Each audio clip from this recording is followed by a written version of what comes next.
Imagine a place where the air is thick with smoke-sour beer and lingering fear. A place where a traveler could find dubious lodging and even more dubious company, paying for it with his last savings or even risking his life. This is not the setting for another fantasy movie, but the ordinary, brutal reality of a medieval English inn. Today, we will peel away the veil of illusion and dive into the true, often frightening atmosphere of these harsh establishments. We will find out what taverns were really like for people of that era, an era of constant struggle for survival, brutal wars, hunger, and bitter cold. Our goal is to show you the medieval inn as it really was. Not a place for fun, but a harsh necessity that reflected the hardships and dangers of the time. Prepare to be immersed in a world where survival depended on luck, ingenuity, and the ability to adapt to harsh conditions. This is a story of hunger, cold, and the daily struggle for life. In today's world, with its high-speed highways and comfortable hotels, it is hard to imagine how risky and exhausting any journey in Valhalla. Medieval England was the roads, if you could call them that, were often broken ruts that turned into impassable mud that sucked up wagons and travelers' feet after any rain. A journey of even a few dozen miles could take days or even weeks. Every step exposed the traveler to the risk of attack by ruthless brigands who lurked in the forests and deserted stretches of the journey. The vagaries of the weather, from scorching heat to bitter cold and prolonged downpours, were also constant companions of any traveler, adding to the suffering and danger. Disease was at every turn, for hygiene was a tentative concept, and medical care was virtually non-existent for most. In such harsh conditions, the inn became not just a place of rest, but a vital node in a complex and dangerous infrastructure. It was a beacon of hope at the end of a long and difficult day. For a merchant leading his caravan with valuable goods, the inn offered a chance not only to rest, but also to secure his possessions, at least for the night. For the soldier rushing to the rendezvous point of his squad or returning from the battlefields, it was a chance to get a hot meal and forget himself in a mug of ale for a while. A pilgrim going to distant holy places found here a temporary shelter to gain strength to continue his spiritual journey. Even a simple peasant going to the fair in a neighboring town saw in the end the only hope for a roof over his head and protection from the dangers of the night. Without these islands of civilization scattered along dusty and muddy roads, many territories would have remained virtually impassable and undeveloped. The authorities of the time, though not always effectively, recognized the importance of maintaining roads for trade, government, and military needs. There were even special edicts and laws obliging local feudal lords and communities to keep the roads and bridges on their lands in good repair. Inns known as inns for the more affluent, or alehouses for the less affluent, fit seamlessly into this system, providing a much-needed service. The length of a typical day's journey rarely exceeded 20 at most. 30 and by evening, every traveler, whether on foot or on horseback, strove with his last strength to reach a saving shelter. To remain on the road after dark was tantamount to suicide, for the night belonged to predators and brigands. So after a long, torturous, and dangerous day's journey, our weary medieval traveler finally spots the vague signs of human habitation ahead. But what exactly does he see? One should not expect to see. A neat and friendly inn, shining clean and invitingly cozy, as it is often shown in the movies. Most likely it would be a rude squat, often 1 or 1.5 story structure, built of whatever was at hand. In wooded areas, it was wood. In other areas, it was wild stone or a shanty, which was clay abundantly mixed with straw and dung for strength. The windows, if they were present at all, were narrow, disproportionately small slits, barely letting in daylight and even less fresh air. They were often devoid of glass, which was expensive in those days. Instead, the openings were covered with oiled cloth ox blood, or simply closed with rough wooden shutters from the chimney, if there was one, or simply from a hole in the thatched or tiled roof. Blue smoke drifted lazily and reluctantly. The sign, if it graced the facade, was as plain and simple as possible, even for the vast majority of the illiterate population of the time. Often it was just a bundle of ivy hops or other evergreen branches, an ancient symbol of a drinking establishment dating back to Roman times. Sometimes it was a crudely drawn image of a barrel, a large mug, a boar's head, or other animal, which was supposed to symbolize the name of the inn or the main dish served. Around the building itself, there was usually indescribable filth and squalor. Slops, food scraps, and other refuse were thrown under the walls where pigs and stray dogs were happy to dig in them. The manure from the horses that stayed in the yard was also rarely cleaned up, mixing with the road dirt. The air was filled with distinctive, not always pleasant sounds.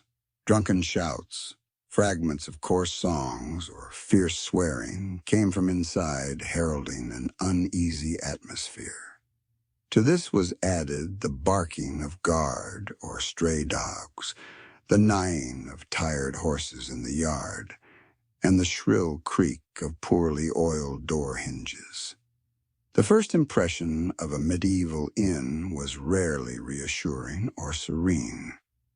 The first impression of a medieval inn was rarely reassuring or serene, but rather a clear warning.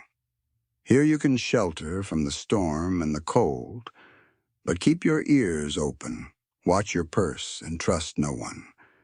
Sanitary conditions in the towns and villages of that era were, to put it mildly, appalling, and taverns were no exception. On the contrary, because of the large number of people and animals, as well as the disregard for elementary standards of cleanliness, they often became real breeding grounds for contagion and unsanitary conditions. When the traveler crossed the high, worn threshold, he entered the main room of the inn, its heart and soul, if I may say so. The first thing that hit his nose and made his eyes water was the thick, acrid smoke that hung in a dense veil under the low ceiling. The central hearth, often located right in the middle of the earthen or stone floor, served both for heating the room and for cooking simple food. There may not have been a chimney in the modern sense of the word.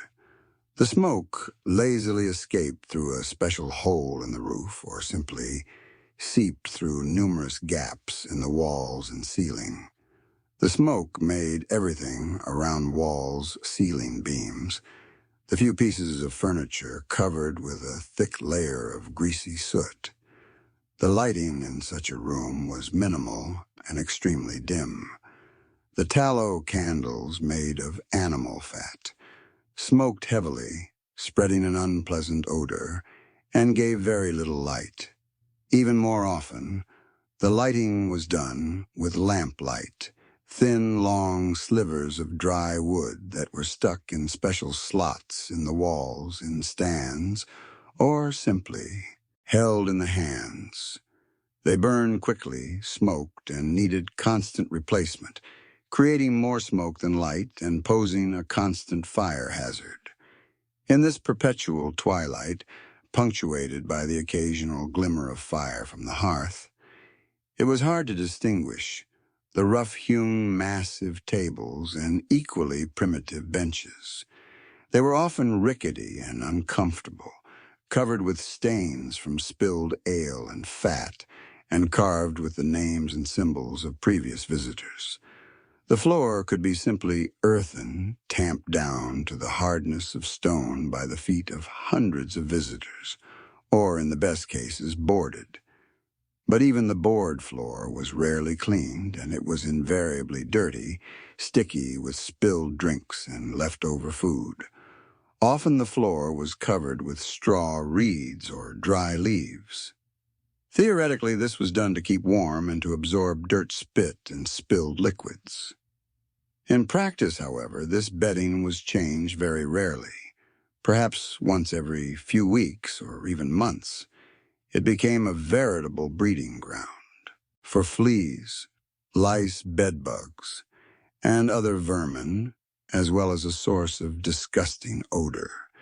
There were traces of past feasts, fights, vomit, and other delights of in life. Chickens and sometimes pigs were free to roam the common room, searching for edible rare remnants and the smells. Oh, it was a separate, unforgettable symphony of odors capable of knocking down an unaccustomed person. To the ubiquitous smell of smoke and soot, there was the sharp, sour spirit of sour or young ale, the heavy odor of the sweat of dozens of unwashed bodies, the scent of spoiled or burnt food, wet dog, and God knows what else. The typical layout of an inn usually included this large common room, which served as both a dining room, drinking room, and socializing area. The kitchen, if you could call it that, was often just a corner by the hearth, with cauldrons and rudimentary utensils.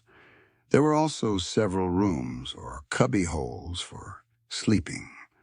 The main and virtually the only drink available in any medieval English inn was without a doubt ale. However, do not imagine the sparkling, golden, and filtered drink we know today. By that name, medieval ale was quite different. It was brewed from barley or wheat, malt water, and wild yeast, without the addition of hops, which give modern beer its bitterness and flavor. Hops began to be used in England much later, coming from the continent. The ale was cloudy, thick, often sweet, and very nutritious, for which it was sometimes called liquid bread. The quality of ale varied greatly from one into another, and even from one cask to another in the same establishment. It depended on the skill of the brewer, often the innkeeper's wife, the quality of the ingredients, and the storage conditions. Often the ale was sour, overaged, and spoiled, or on the contrary, too young raw and under-fermented in an effort to increase their profits. Innkeepers often made various tricks. They diluted the ale with water, used poor quality or spoiled grain, and sometimes added dubious ingredients for flavor or strength. Drinking such ale was not only unpleasant, but also downright dangerous. One could easily get a serious stomach upset or even poisoning. However, despite all the risks, ale was much more preferable to water. Water from wells, rivers, or lakes, especially near settlements, was often contaminated with domestic sewage, human and animal waste. Consuming it raw was a direct route to dysentery, typhoid, cholera, and other dangerous intestinal infections that claim many lives, so even young children were often given so-called small beer instead of water, a very weak, almost non-alcoholic ale that underwent a fermentation process and was thus a safer alternative to dubious water. It also helped make up for the lack of calories in a meager diet. Wine was certainly available, but it cost much more than ale and was considered a drink for wealthier visitors, nobles, rich merchants, or high-ranking churchmen.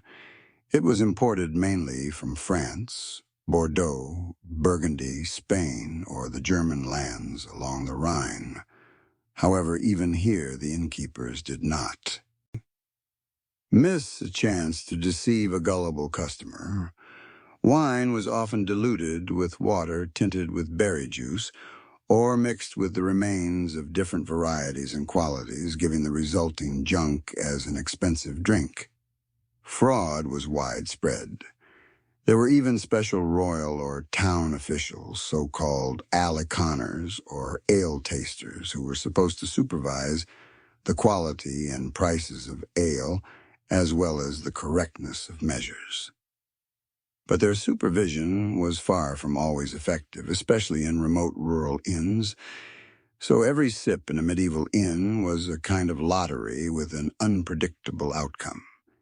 If the drinks in a medieval inn were quite complicated and risky, the food was often even worse, especially for the poor traveler. One should not expect from a medieval innkeeper a varied menu with exquisite dishes. The food offered was simple, coarse, and aimed more at satisfying hunger than at gastronomic pleasure. The basis of the diet. As for the overwhelming majority of the population of that time, from peasant to city dweller, was bread. It was usually a heavy dark bread made from rye barley or oat flour, often with bran added.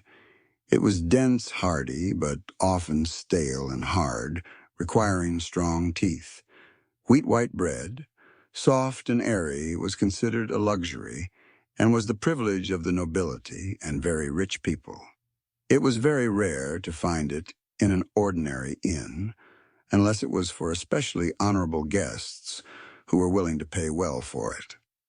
Hot food, if offered at all, was usually a thick broth stew or porridge cooked in a large common pot over the hearth. This cauldron was filled with whatever was at hand or could be bought cheaply at the market: root vegetables, turnips, rutabagas, parsnips, carrots, onions, beans, peas, lentils, wild edible herbs and roots. Meat was very rare on the table of a traveler in an inn. If it did get into the common pot, it was most likely cheap trimmings, offal entrails, heads, legs, bones, for cooking, or meat from old, sick, or dead animals bought for nothing. Sometimes it could be the meat of game caught by the innkeeper or bought from poachers. In coastal areas or near large rivers and lakes, one could count on salted, dried, or smoked fish, herring, cod, eel. However, even here, no one was immune from buying long ago spoiled, bad-smelling goods, which the innkeeper tried to disguise with spices or prolonged cooking. Fresh fruits and vegetables were strictly seasonal and a rarity on the end table, especially during the long and cold winter months. The main methods of preserving food for the winter were pickling, smoking, curing, and drying, which did not have the best effect on its flavor, texture, and nutritional value. Vitamins in such a diet were extremely scarce. In times of crop failures, droughts, floods, and subsequent famines, which were not uncommon in medieval Europe, in menus became even more meager and food prices skyrocketed. The innkeepers themselves struggled to survive and could not offer their guests anything but the bare essentials, and even then at a premium. Food poisoning caused by eating stale or poor quality food was common. Many travelers seeking relief from the hardships of travel and hunger at the inn only found new health problems, from simple stomach upset to serious infections that could end in disaster. After a meager and often poor quality dinner, washed down with dubious ale, the traveler, exhausted by the long journey, dreamed of only one thing: sleep and rest. But here, too, harsh trials awaited him, far from modern notions of comfort. Forget about separate clean rooms with comfortable beds and fresh linen. In most medieval inns, especially those that catered to the poor public sleeping accommodation, was simply a place in a common sleeping room. This room was often called the Great Chamber or Common Sleeping Room. Here, straw bunks were scattered on the earthen or board floor or on roughly made wooden bunks. These mattresses, stuffed with ordinary straw hay or dry leaves, were rarely ventilated, cleaned, or changed. They quickly became breeding grounds for dust, dirt, and most unpleasantly numerous parasitic insects, fleas, lice, bedbugs, which caused the sleepers immense suffering, preventing them from sleeping and carrying diseases. The linens, if present at all, were coarse, yellowed and yellowed, canvas sheets and equally shabby thin blankets. They were often shared by several guests or passed from one to another without washing, retaining the odors and traces of their previous owners. Often a traveler had to share his improvised bed, not only with a host of insects, but also with complete strangers. Men, women, children, all slept huddled closely together, trying to keep warm and get some rest in this unpleasant environment. Personal space or privacy was out of the question. There was no hygiene to speak of in such conditions.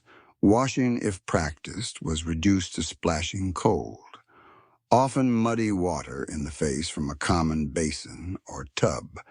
In a corner somewhere, soap was a luxury available to the few. In winter, all these charms were joined by a penetrating, bitter cold. Poorly fitted doors and windows, gaps in the walls, allowed icy drafts to pass through the sleeping quarters. As a rule, there was no heating in the sleeping rooms. The only source of heat was the bodies of neighbors in their own clothes. Not surprisingly, in such unsanitary and cold conditions, diseases ranging from the common cold, cough, and fever to more serious and dangerous infections, such as typhoid, dysentery, or even leprosy and plague, during epidemics spread easily and quickly. The inn could be a trap for a weakened traveler.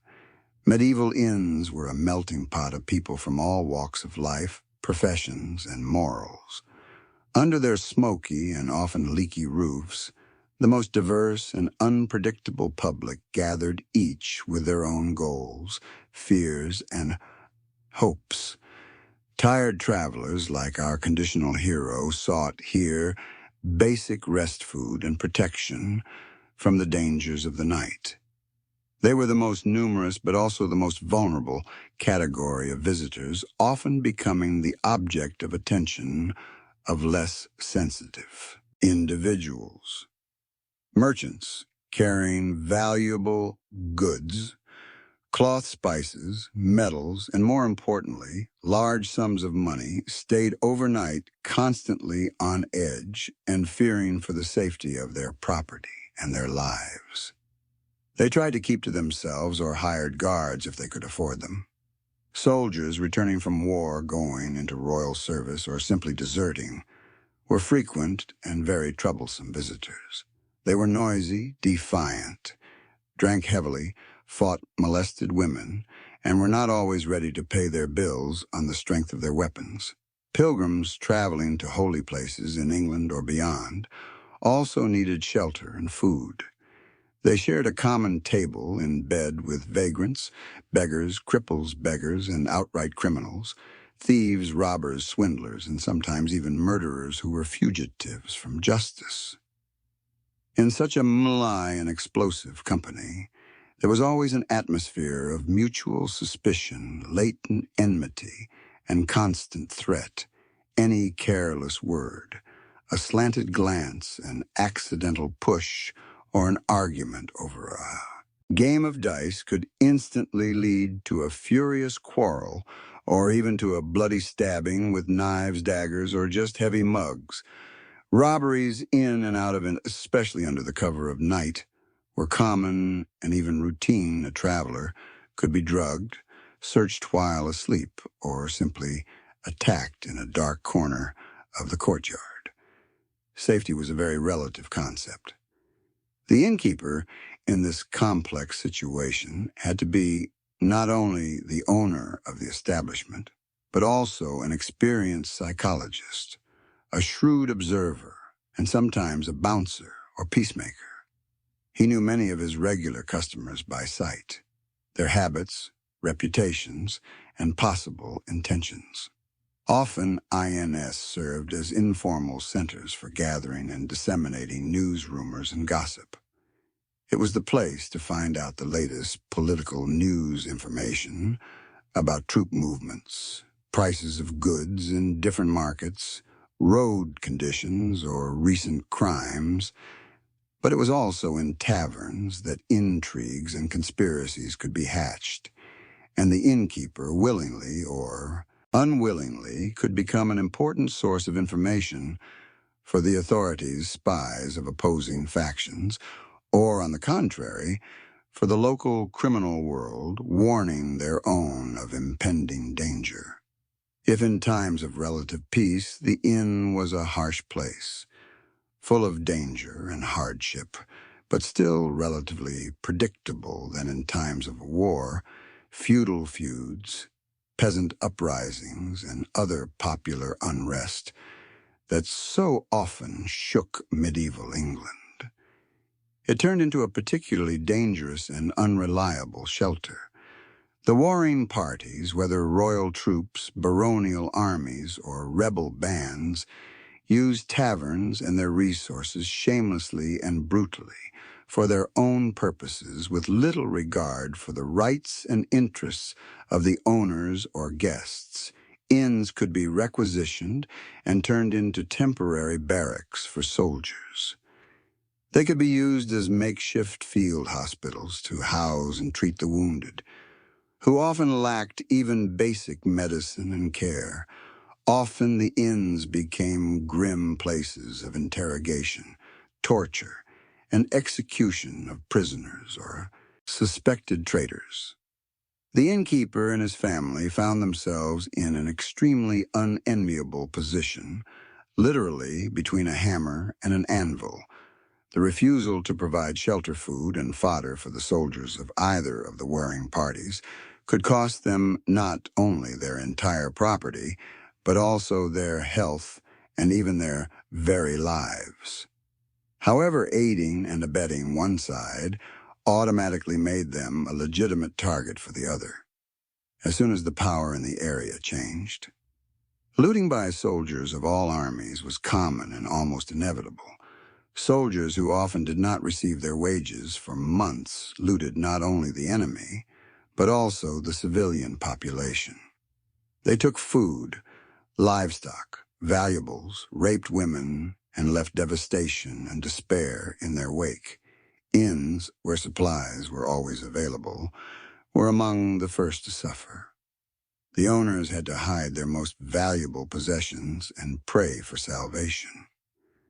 The history of England, especially such turbulent periods as the anarchy of the reign of Stephen of Blaze, the peasants' revolt of Wat Tyler, or the bloody war of the Scarlet and White Rose, has preserved many examples when inns became mute witnesses, and sometimes the direct arena of important historical events. It could be the site of secret meetings of conspirators planning the overthrow of the king or rebellion, temporary alliances between previously feuding factions, or plans for military operations could be made here. The loyalty or treachery of the innkeeper could play a decisive role. For example, during the Wars of the Roses, when England was split for decades into two irreconcilable warring camps, Lancaster and York supporters often served as secret headquarters, meeting places, or hiding places for supporters of one or the other dynasty. Their loyalty could determine the fate of entire towns and cities. To survive in such bloody chaos, the innkeeper had to be extremely cautious, cunning, keep his mouth shut, and a good deal of luck. The Middle Ages is not only the era of knights, tournaments, crusades, and the construction of majestic cathedrals. It is also a time of constant, exhausting human struggle with the ruthless forces of nature and invisible but deadly enemies. And the inn is a kind of mirror, very accurately and unadorned, reflected all these everyday hardships of its harsh era. The long and cold winters were a particular hardship for the population, and for the inn particular. Europe at that time was experiencing the so-called Little Ice Age, which began around the 14th century and was characterized by a significant cooling of the climate, harsher and longer winters, and frequent crop failures. Long frosty winters meant a severe shortage of firewood, the main fuel for heating and cooking. The innkeeper had to work hard to provide his establishment with enough fuel. The inn buildings, poorly insulated and windswept, were freezing to the bone, and travelers suffered as much from cold as from hunger. Famine was another frequent and ruthless visitor to medieval England, as it was to the rest of Europe. Crop failures caused by droughts. Heavy rains, early frosts, or locust invasions were a regular occurrence. They led to a dramatic reduction in the supply of grain and other foodstuffs, and as a consequence to skyrocketing prices. In such hungry years, the menu of the inns became extremely meager and monotonous. Even a simple slice of stale bread or a bowl of stew made of bran nettles could be an unaffordable luxury for many. Desperate, starving people left their homes and flocked to the towns and highways in search of some sustenance. Inns became their last, often phantom hope, which, alas, was not always justified. But perhaps the most terrible and inescapable scourge of the Middle Ages were the numerous and devastating diseases, epidemics of various infectious diseases, smallpox, typhus, dysentery, leprosy, influenza, broke out with frightening regularity, claiming thousands and hundreds of thousands of lives and devastating entire towns, villages, and regions. The Black Death, a pandemic of bubonic and pneumonic plague that swept across Europe in the mid-4th century, was a true catastrophe. According to various estimates, it wiped out between a third and a half of the continent's entire population, forever changing its social, economic, and demographic structure. Ends with their inevitable crowding, poor sanitary conditions, and abundance of rats and fleas. Vectors of plague became ideal breeding grounds for any contagion.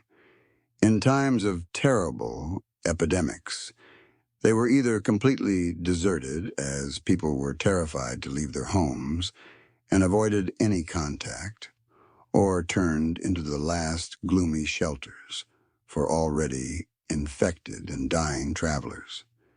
Death was a commonplace, a constant companion of medieval man. The innkeeper was often the one who gave last aid, heard the last confession, or simply closed the eyes of his suddenly deceased guests. The bodies of the dead were often buried without much ceremony in mass graves nearby. And now let's take a closer look at the central figure of this harsh and dangerous world, the innkeeper himself. This was a far from unambiguous personality, complex and contradictory, forced to exist in extreme conditions. In romantic representations of later eras, he could be portrayed as a good-natured, well-fed merrymaker, always ready to welcome a guest and pour him a full mug of good ale. In the harsh reality, the medieval innkeeper was a true master of survival, A man who had to possess a whole set of very specific qualities and skills in order not only to run his business successfully, but also to simply stay alive and preserve his property. It was not a profession for the weakened mind or body. Running a business was extremely difficult, full of risks and pitfalls. The innkeeper was constantly being cheated by unscrupulous beer suppliers who diluted the beverage or delivered it sour, or by food vendors who slipped him rotten meat or wormy flour. He had to be very picky and careful. He had to deal with a diverse, often violent drunk and aggressive clientele on a daily basis. He had to be able to find an approach to everyone calm down, an argument, prevent a fight, and sometimes even personally use physical force to kick a particularly zealous troublemaker out of the door at the risk of being stabbed. Often the inns and their owners became the object of extortion by corrupt local authorities, greedy collectors of numerous taxes and duties, or even gangs of forest robbers who demanded their share for protection, or simply robbed under the cover of night. The innkeeper had to be a good psychologist to understand people at a glance, to guess their intentions, to foresee possible problems and conflicts. He had to be a skillful diplomat to get along skillfully with different, sometimes warring categories of customers without making unnecessary enemies. And of course, he needed nerves of iron, great physical stamina to work from morning till late at night, and a good deal of cunning, trickery, and even cynicism to survive and prosper in this cruel world. 2. Soft-hearted or gullible. An innkeeper would quickly go bankrupt or fall victim to deceit and violence. Often he was assisted in everything by his wife, who took care of much of the kitchen, cleaning laundry, if there was any, and serving the guests. Often it was the alewife who was in charge of the establishment, especially if her husband died or went to war. Historical chronicles and court records have preserved for us references both to honest, hospitable, and respectable innkeepers, and to extremely cruel, greedy, and unscrupulous individuals who did not shy away from any means of profit, including deception, cheating, diluting drinks, and sometimes complicity in robberies, and even murders of their guests. The legal status of innkeepers and the taxes they were obliged to pay to the crown or the local feudal lord varied from period to period and from place to place. But one thing remained unchanged. It was hard, responsible, and very dangerous work, requiring constant exertion of all strength. So we have opened the heavy veil of time and tried to look at a medieval English inn without romantic embellishments and later layers. It was by no means a place from the merry tales of Robin Hood or chivalrous novels about King Arthur. It was a harsh, dangerous, dirty, and extremely uncomfortable refuge, reflecting all the enormous hardships and unrelenting deprivations of that brutal era. The inn was a place where the paths of all kinds of people crossed, from a pious pilgrim to a hardened criminal, from a rich merchant to a beggarly vagabond. It was a place where every day was a struggle for survival, both for the road-weary traveler and for the innkeeper himself, balancing between risk and necessity.